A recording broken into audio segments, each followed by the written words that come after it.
अस्सलाम वालेकुम नाज़रीन, महरान टीवी न्यूज़ में वाक़े भली कार मां फराशा सब खां पहिरियां हिकु नज़र हेडलाइन ते। कानून वारे वज़ीर आज़म नज़ीर तारड़ चयो आहे त बानी पीटीआई जी हिकु अखि जी नज़र 6 भाङे 6 आहे ऐं ॿी अखि जी बीनाई चश्मे सां 70 सैकड़ो आहे। माहिर डॉक्टरनि जेल में बानी पीटीआई जो मुआइनो कयो आहे।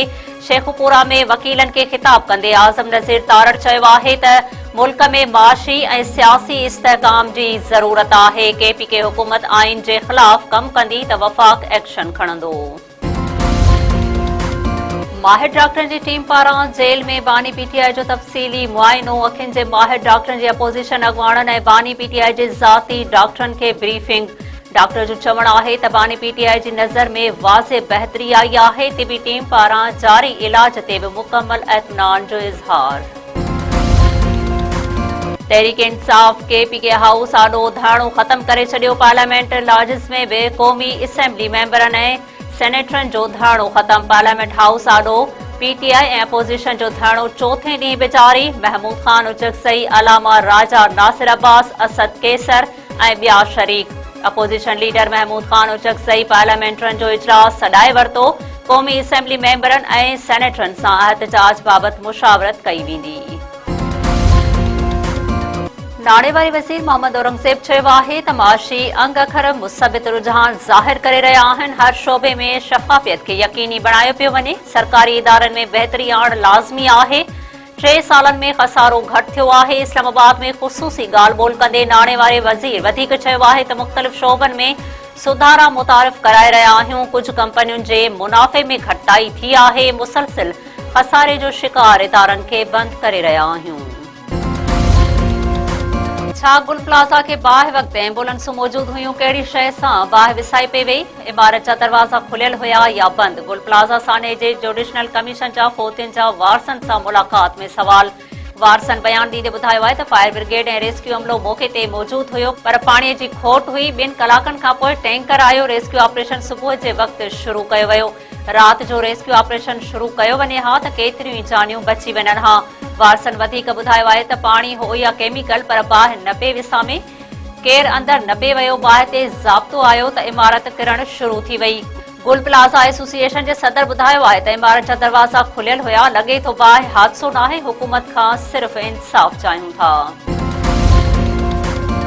हुकूमत पेट्रोल ऐं डीज़ल जे अघनि में इज़ाफ़ो करे छॾियो। अॼु खां पेट्रोल 5 रुपया ऐं डीज़ल 7 रुपया 32 पैसा फ़ी लीटर महांगो। अघ में वाद पेट्रोल जी नई क़ीमत 258 रुपया 17 पैसा फ़ी लीटर मुक़रर। हाई स्पीड डीज़ल जो फ़ी लीटर 275 रुपया 70 पैसनि जो थी वियो। नोटिफिकेशन जारी।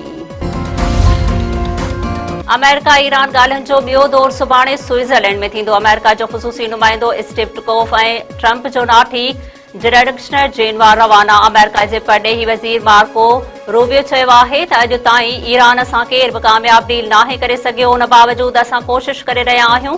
अमेरिका ॿियो सामुंडी जंगी बेड़ो बि विच ओभर लाइ रवानो करे छॾियो। ॻाल्हियुनि जी नाकामीअ ते अमेरिका पारां फ़ौजी कार्रवायुनि जूं तयारियूं। बांग्लादेश जो नामज़द वज़ीर आज़म तारिक रहमान सुभाणे हलफ़ खणंदो। बांग्लादेश हुकूमत तरफ़ां वज़ीर आज़म शहबाज शरीफ़ खे शिरकत जी दावत। हलफ़ बरदारी तक़रीब में शिरकत लाइ वफ़ाक़ी वज़ीर अहसन इक़बाल ढाका रवानो। जमात इस्लामी बांग्लादेश पारां तारिक रहमान खे कामयाबी ते मुबारकबाद। तावन जी ख़ातिरी जमात इस्लामी अॻवान शफ़ीक़ुर रहमान चयो आहे त मज़बूत ऐं उसूली अपोज़िशन जो किरदार अदा कंदासीं। वज़ीर आज़म शहबाज शरीफ़ 2 ॾींहनि जे सरकारी दौरे ते ऑस्ट्रिया पहुची वियो। वज़ीर आज़म शहबाज शरीफ़ बिज़नेस फ़ोरम जे इजलास जी सदारत ऐं मुख़्तलिफ़ इदारनि जे सरबराहनि सां मुलाक़ात कंदो।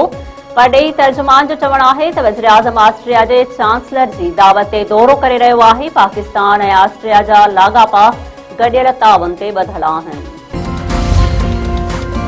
सिंध जे सीनियर वज़ीर शर्जील मेमन चयो आहे त कूड़ियुनि ख़बरुनि खे रोकण लाइ हुकूमत क़दम खणे पई। असां इज़हार राय जी आज़ादीअ जी न पर फेक न्यूज़ जे ख़िलाफ़ आहियूं। कूड़ियूं ख़बरूं पखेड़े कंहिंजी फैमिलीअ खे नुक़सान पहुचायो थो वञे। इहो अहम मसइलो आहे। असीं बि फेक न्यूज़ जो शिकार आहियूं। सिंध असेंबलीअ जे इजलास में सवालनि जा जवाब ॾींदे शर्जील मेमन वधीक चयो आहे त वफ़ाक़ी हुकूमत पीका एक्ट ठाहियो आहे, पर मूंखे यादि नाहे त ग़लति मालूमात फैलाइण ते कंहिंखे सज़ा मिली हुजे। कूड़ियुनि ख़बरुनि ते सूबे खे बि कार्रवाईअ जो इख़्तियार हुजणु घुरिजे। पार्लियामेंट कमेटी ठाहिणु घुरिजे। जेका उन मसइले जो हल तलाश करे। नौशहरो फेरोज में खौफनाक रोड हादसो। लालू रैंक पासे छॾणा फोत। क़ौमी शहरा ते तेज़ रफ़्तार ट्रालर कार मथां चढ़ी वियो। कार में सवार 6 ॼणा मौके ते ई फोत। गुलाम रसूल, मोहम्मद बख्शल, अब्दुल हकीम, नदीम अली, सोहराब सोलंगी ऐं कार ड्राइवर मंज़ूर बिरोही तौर सुञाणप। पुलिस जो चवणु आहे त फोतियुनि मां 5 पोरियतनि जो हिक ई ख़ानदान सां तालुक़ आहे। कराची वेंदे हादसे जो शिकार थिया। वॾे वज़ीर सैयद मुराद अली शाह पारां हादसे में फोतगियुनि जे ॾुख जो इज़हार। मुराद अली शाह चयो आहे त क़ीमती इंसानी जानियूं ज़ाया थियण ते दिली सदमो पहुतो आहे। ठुल वेझो चोरनि सां मज़ामत नौजवान भाॻियो। गोलियूं हणी क़तल। मुबारकपुर थाणे जे हद ॻोठ अब्दुल सत्तार खोसो में घर मां मेहूं चोरीअ जी कोशिश। मज़ामत ते चोरनि जी फायरिंग में 24 वरियनि जो रियाज़ खोसो मारिजी वियो। पुलिस जो चवणु आहे त वाक़े जी जांच शुरू कई वई आहे। जवाबदारनि खे जल्द गिरफ़्तार कयो वेंदो। खिपरो वेझो पीरसन मुबैना तौर फाहो खाई ख़ुदकुशी करे छॾी। लूणखाड़ में 55 वरियनि जे मलूक कुंभर घर अंदर फाहो खाई ज़िंदगीअ जो अंत आंदो। वारसनि जो चवणु आहे त पीरसन जो ज़हनी तवाज़ुन दुरुस्त न हुयो, जंहिं करे हुन इंतहाई क़दम खयो।